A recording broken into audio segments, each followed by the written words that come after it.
Bonjour tout le monde, j'espère que vous allez bien, que vous vous portez bien en ce dimanche 29 mai, qui est également jour de la fête des mères, mais surtout jour de match. Voilà, le match retour qu'on attend tous impatiemment face à Saint-Étienne qui va se jouer au Chaudron.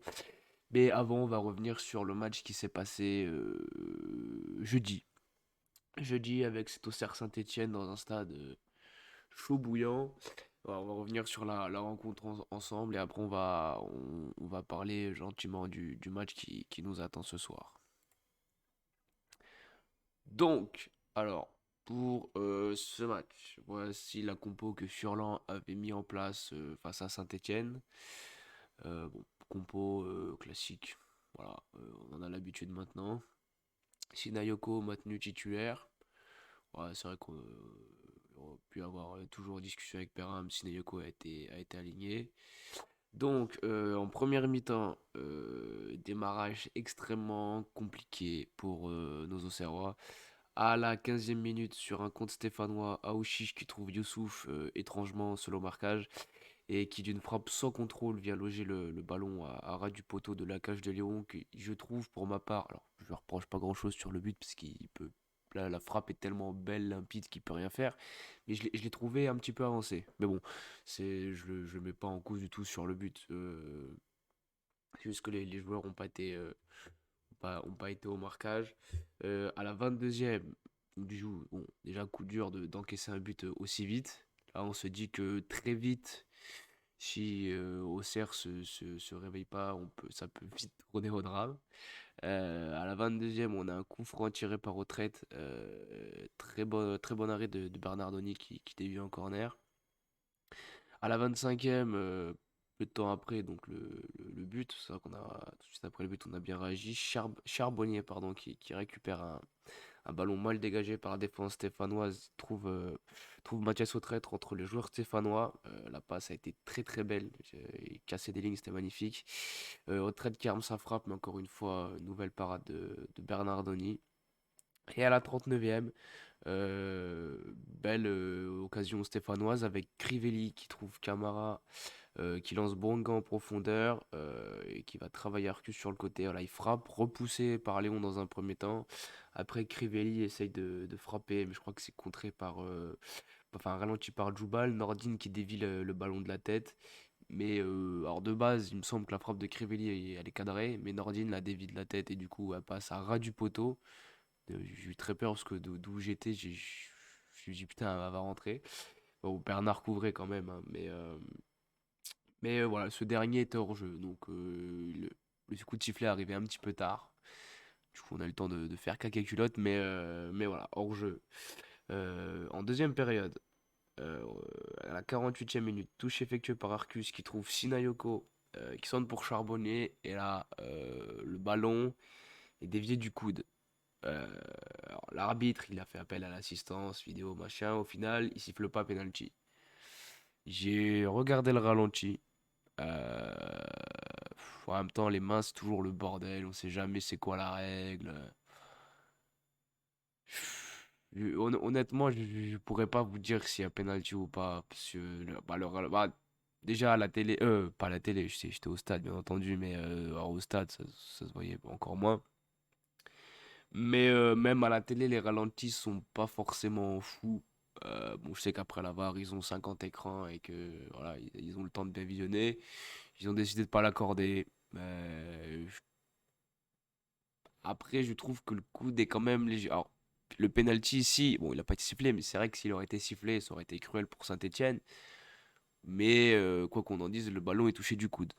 Donc c'est vrai que là-dessus, ça fait un petit peu polémique. Enfin, polémique, non, pas vraiment. Le mot polémique est un peu fort.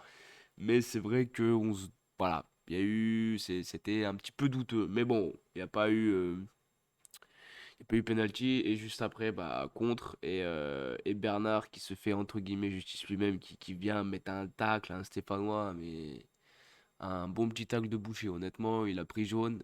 En première mi-temps, c'est pareil, je crois qu'il fait un tacle un peu limite, limite. Il prend rien, donc on s'en sort plutôt bien. À la 55e, Bernard, encore lui, récupère un ballon grâce à un bon pressing. Il trouve en retrait Autrette qui arme sa frappe, qui arme sa frappe, pardon, mais ne trouve pas le cadre et ça passe juste dans le petit filet de Bernardoni. À la 70e, petite frayeur avec une passe de Bernard, pas forcément évidente, qui met Pelnard en difficulté, qui glisse un peu, et puis en plus, qui perd le ballon pressé par Madi Camara. Enfin non, pressé par les Stéphanois, après c'est Madi Camara, il ne cadre pas sa frappe qui est légèrement gênée par le retour de Djoubal. Et en voyant l'action au ralenti, heureusement qu'il lève pas la tête parce qu'il y avait, il me semble que c'était Nordine tout seul en retrait. Là, s'il lui met en retrait, ça peut faire 2-0. À la 78e, Saint-Etienne qui se crée encore une occasion avec Kazri qui s'infiltre dans la surface. Voilà, Kazri, qui, bon, je n'aime pas le joueur, surtout vu ce qu'il a fait, mais il s'infiltre dans la surface, il fait son petit show, il élimine Arcus, Djoubal, mais très bonne de sortie dans les pieds de Kazri, qui suite, entre guillemets, je dis bien entre guillemets, au choc avec Léon. Voilà, le mec s'est roulé par terre, je pense qu'il roule encore sur la baie des Champs, il en a rajouté, mais c'était trop, quoi. C'était flagrant, le mec. Il se roule dans tous les sens. Ah, j'ai mal, ah, j'ai mal. Les soigneurs arrivent sur le terrain. Hop, il se relève, il repart en courant. Bon, je n'emploierai pas de mots vulgaires pour qualifier ce genre de comportement, mais bon, ouais, c'est petit. Pour rester poli, on va dire que c'est très petit.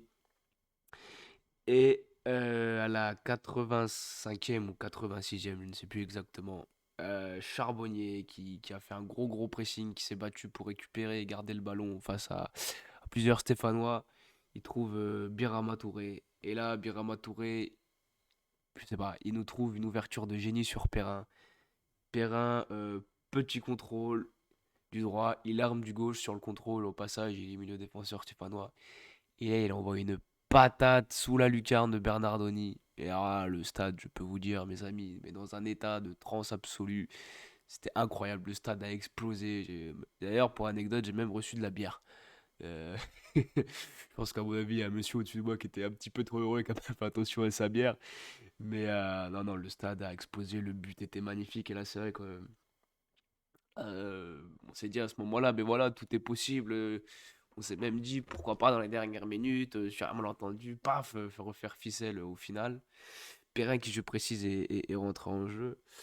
Et voilà, donc du coup, mais l'action est magnifique. Que ce soit du pressing de Charbonnier, l'ouverture de Touré et la finition de Perrin, l'action est magnifique, il y a rien à dire là-dessus. Mais ensuite, dans le temps additionnel, bah, quasiment la dernière action, passe Lobé de Pelnard, Autrette qui trouve du Gimon qui était fraîchement rentré, qui centre pour Charbonnier, mais qui malheureusement ne parvient pas à cadrer sa tête. Voilà, c'est vrai que sur cette action-là, il y a de quoi avoir des regrets, parce qu'il prend clairement le dessus sur le défenseur stéphanois, mais après il redresse pas assez sa tête, mais pour nous permettre de prendre l'avantage, ce qui aurait été plutôt intéressant en vue du match de ce soir. Mais bon, pour résumer, la première mi-temps, le premier quart d'heure, les 20 premières minutes ont été assez catastrophiques. On a senti voilà, que les joueurs étaient un petit peu sur la retenue, qui n'osaient pas trop. Et après, c'est vrai que Saint-Etienne, d'entrée de match, forcément, c'est une équipe qui a joué toute la saison en Ligue 1, même si elle a eu, je rappelle, que 32 points. Et qu'à 32 points, se maintenir, enfin avoir une chance de rester en Ligue 1, c'est une énorme fraude. Et nous, en ayant eu 74 points, si on reste en Ligue 2, ce serait une immense blague. Mais bon, c'est le système des playoffs, des barrages qui veut ça. On sait que voilà, ça a été mis en place exprès pour favoriser les clubs qui sont déjà en Ligue 1. Donc bon, c'est comme ça, faut faire avec, mais c'est vrai que c'est rageant. Mais ouais, du coup, voilà, les 20 premières minutes, ça a été très compliqué. Saint-Etienne est rentré dedans tout de suite et on a pris l'eau. Et le but, j'ai l'impression qu'il nous a fait entre guillemets du bien parce qu'on a pris le but. Bon, même si nous, dans le stade, on s'est dit putain, on a peur que ça tourne en cauchemar. Maintenant, ils se sont bien réveillés. Et puis voilà, ils sont montés en puissance au fur et à mesure du match. La deuxième mi-temps, là, globalement, était à notre avantage. On a eu la possession. On a eu plusieurs occasions. Bon, après, Bernardoni fait quand même un bon match. Mais encore une fois, on manque de réalisme. Voilà, Autrey était à, je crois qu'il me semble, si on compte le coup franc, il a trois occasions. Bon, deux arrêtées, deux détournées par le gardien et une dans le petit filet. Mais voilà, c'est vrai que c'est encore une fois, ça, ce match-là, je trouve que finalement, il est à l'image de notre saison. Par moments, on attendait. Ma manière de dire ça, on sentait les joueurs un peu sur la retenue, ils attendaient ils essayaient de juger les adversaires en face. Bon, bah là, là ça nous a porté préjudice. Bah après, voilà, ils ont joué décomplexés, ils ont bien joué au ballon. Et voilà. Mais à l'image de la saison, encore une fois, je me répète, mais on manque de réalisme. Et c'est vraiment dommage parce que on a eu les occasions. Bon, Saint-Etienne a eu aussi, attention, hein, je dis pas le contraire, mais il y a quand même de quoi avoir des regrets, même si au final, le score, là, il est pas si. Enfin, il y a un partout. Alors, certes, Saint-Etienne a l'avantage du but à l'extérieur, c'est vrai. Mais on va revenir plus en détail sur le match. Après, on va passer au top et flop. Ça n'a pas été évident de les faire. Les tops, donc j'ai mis Djoubal parce que encore une fois, il fait un match exceptionnel. Bon, peut-être pas exceptionnel, mais il fait un très très gros match. D'ailleurs, j'ai bien peur que ce soit la dernière fois qu'on l'ait vu à l'AB. J'ai peur que, je sais pas pourquoi, j'ai peur que ce soit sa dernière, j'espère pas. Il est en fin de contrat, je crois. Alors après, tout dépend si on monte ou pas. Ça, c'est vrai que il faudra attendre de voir. Birama Touré, que j'ai trouvé énorme, encore une fois. Il est passeur décisif, mais même dans la récupération, il se battait des partout. Les passes qu'il a fait étaient globalement bonnes. Et bien évidemment, Gaëtan Perrin qui a fait une rentrée ultra décisive. Voilà. But exceptionnel. Après, les trois rentrants, bon, je les ai pas mis, les deux autres, je les ai pas mis dans les tops, mais ils auraient pu avoir leur petite place, même s'ils sont pas joué beaucoup. C'est Alex Etrouillet. Je trouve qu'il est rentré et il a fait beaucoup de bien au milieu de terrain. C'est un joueur qui, bon, malheureusement, est prêté par Nice, donc je pense pas qu'on l'ait chez nous la saison prochaine. Pas encore une fois, tout dépend de si on va en Ligue 1 ou pas. Mais voilà, je trouve que techniquement, balle au pied, c'est très bon. Enfin, il est très très bon. Et Dujimo aussi, bon, je crois qu'il est rentré que 10 minutes. Mais le peu qu'il est rentré, franchement, ça a été plutôt à son avantage parce que ça a permis au trait un petit peu de repasser dans l'axe et de mettre Dujimo sur un côté. Et notamment à la dernière action où il trouve Charbot sur un centre qui malheureusement ne garde pas sa tête. J'aurais pu mettre Autrette aussi parce qu'Autrette fait un bon match. Mais je ne l'ai pas mis dans les tops, tout simplement, un peu l'image de Charbonnier, parce que voilà, le manque de réalisme. C'est peut-être un peu sévère, mais voilà. Maintenant, on va passer au flop. Alors, dans les flops, Hein et Saki. Bon, c'est sévère pour Hein, même si sur ce match-là, je l'ai un petit peu trouvé en dedans. Après, voilà, il fait une grosse saison, donc avoir des trous d'air, ça peut arriver. Et j'ai mis Saki parce que je l'ai trouvé sur ce match-là inexistant. Je l'ai. Je sais pas, je l'ai pas reconnu sur le terrain. Bon, ça arrive, hein, c'est pareil. Bon, c'est vrai que là, cette saison-là, il est un peu moins flamboyant que la saison passée. Je l'ai pas trouvé voilà, comme il aurait pu et comme il aurait dû être. J'attendais beaucoup mieux de lui. Mais bon, voilà, c'est comme ça. Bon, ça arrive. On espère qu'il se remettra, qu'il sera mieux en jambes pour le match de ce soir. Et du coup, transition parfaite, puisque pour le match de ce soir, je vous ai fait ma petite compo personnelle. Voilà, alors, j'ai deux hésitations. Je vais vous expliquer pourquoi, même j'ai fait d'autres choix qui peuvent paraître un peu surprenants, je vais vous expliquer pourquoi. Bon, bah Léon dans les buts, ça, ok, pas de problème. Marcus, Djoubal, pas de problème. Et là où j'hésite, bon, Pelnardo est titulaire quoi qu'il arrive, mais c'est vrai que j'hésite entre Bernard et Koef parce que Bernard, il a fini le match avec des grosses crampes, et même il l'a dit qu'il voilà, il était plus tout jeune et que c'était un peu compliqué pour lui. Donc là, on enchaîner les matchs comme ça. Faut voir si. De toute façon, dans ce match-là, il faut être à 100%. Il y a pas chier du cul pour être vulgaire, pour marcher droit. Pas tortiller du cul, mais faut être à 100%, tout simplement. Donc après, voilà, je ne connais pas l'état physique des joueurs. Donc voilà, ça va se jouer sur l'état physique, je pense. Mais c'est vrai que Koef en défenseur central sur un match comme ça peut peut-être me faire un petit peu peur parce qu'on l'a vu souvent se faire prendre de vitesse. Et devant Saint-Etienne, c'est très très bon techniquement. Après Koef, voilà, il est pas rapide, mais il compense. Il compense et c'est resté notamment le cas, si je me trompe pas, face à Amiens. C'est pareil, au début, les deux, trois premières offensives amiénoises, il a pris le bouillon, il sait prendre de vitesse, et après, voilà, il a compensé avec son placement, tout ça, avec son expérience, bien entendu. Donc voilà, j'ai un petit doute là-dessus. Bon, Birama Touré, voilà, là, il n'y a aucun doute, c'est certain. Alors là, pour les choix de devant, bon, Charbonnier, c'est pareil, il n'y a pas de souci là-dessus. Mais là, par contre, les choix de devant, c'est vrai que, voilà, je vais vous expliquer quand même, parce que bon, Perrin titulaire, il a mis le but qu'il fallait. Même, alors je sais plus si c'était le micro de Beansport ou d'Amazon. Je crois que c'était Amazon Prime, si je dis pas de conneries. Voilà, il a dit, le commentateur lui avait dit, enfin le journaliste, pardon, lui avait dit, ah, alors, Gaëtan Perrin, le chaudron, ça vous excite, ça vous fait peur. Il avait dit qu'effectivement, en temps, pardon, Cancielone, voilà, ça lui faisait pas peur du tout et qu'il était très excité à l'idée de jouer ce match. Alors, je dis pas, c'est parce qu'il a dit ça au micro qu'il faut le mettre titulaire, bien sûr que non, mais il va être surmotivé et il est en confiance et je privilégierais pardon, ce type de joueur à Sinayoko, même si Sinayoko a plutôt fait un bon match, mais après, au fur et à mesure, il s'est un petit peu éteint. Parce que je pense que, bon, sur le match aller, on a vu les lacunes de la défense stéphanoise. On comprend pourquoi ils sont 18e au classement. Mais je pense que Perrin, pour moi, est plus adapté. Voilà, il faut des joueurs qui percutent, qui aillent vite, qui soient techniques. C'est vrai que Sinayoko, son fort, c'est pas la technique. On va pas se mentir, c'est un bon joueur, mais techniquement, c'est pas, il a pas la technique de Perrin. Il a pas la vitesse non plus. Mais voilà, Sinayoko, c'est un joueur que j'apprécie aussi, hein, mais c'est pour moi, c'est un autre profil.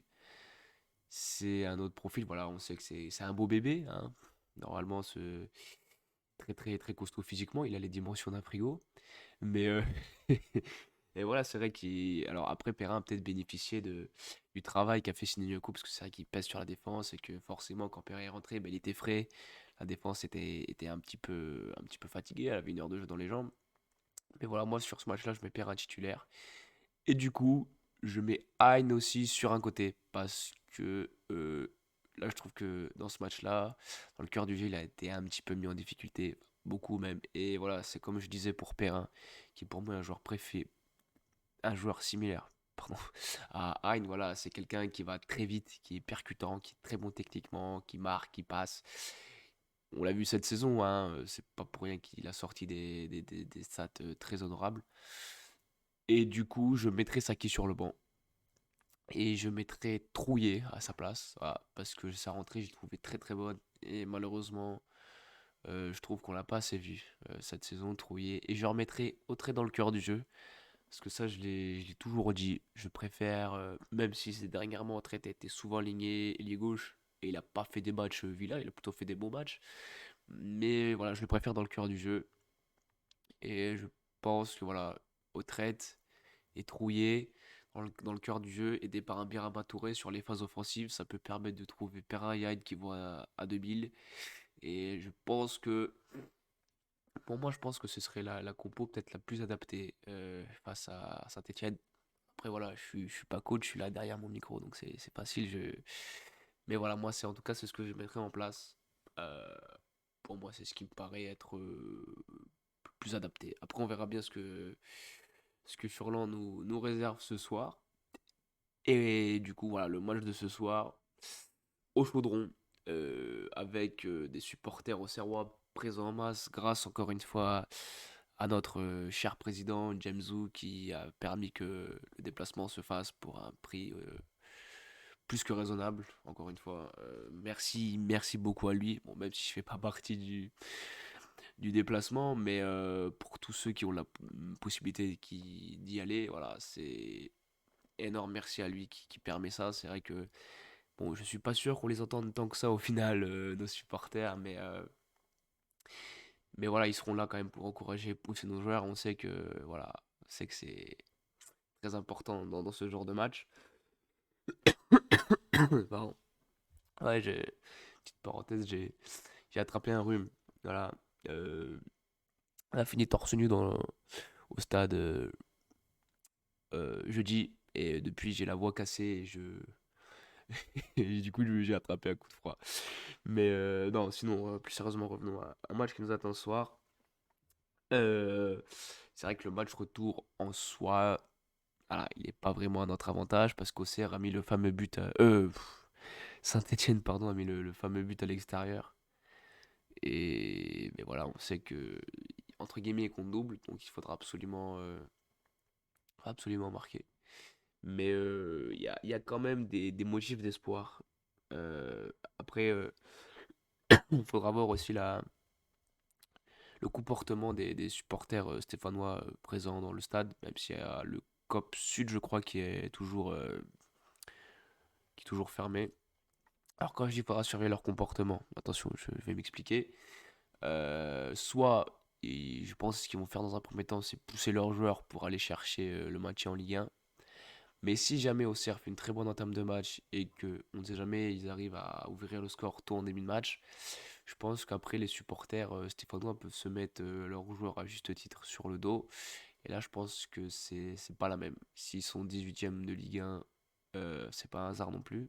Et s'ils sont 18e tout court. Mais après, voilà, c'est quand même un grand club qui est historique, qui a un grand nom. Donc, il faut s'en méfier. Il faut être confiant, mais tout en gardant une certaine humilité. Parce que voilà, on a vu qu'ils avaient quand même s'ils finissent 18e, on voit qu'ils ont quand même énormément de qualité. Mais voilà, nous, à l'extérieur, on est champion, tout simplement. On est les premiers de Ligue 2 à l'extérieur. Alors bon, là, c'est vrai que c'est face, comme dirait Duprat, c'est face à une équipe de Ligue 1 ennemie. Mais on voyage plutôt bien. Donc, on verra ça.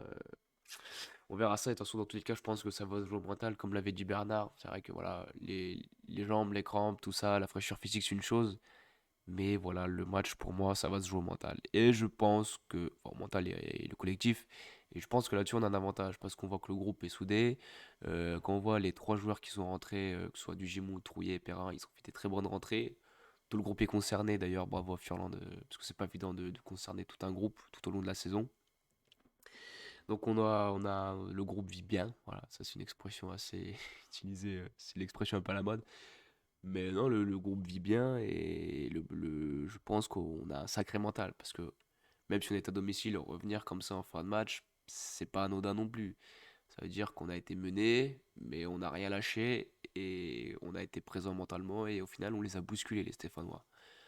Donc voilà, donc on aura la réponse ce soir à 19h. Voilà. Je vous avoue que là il est même pas midi, mais je suis déjà pressé là. J'ai déjà mes bières qui sont au frais, qui attendent parfaitement pour le match, mais voilà, on va attendre ça tous ensemble. Ça va être très très long jusqu'à ce soir à 19h.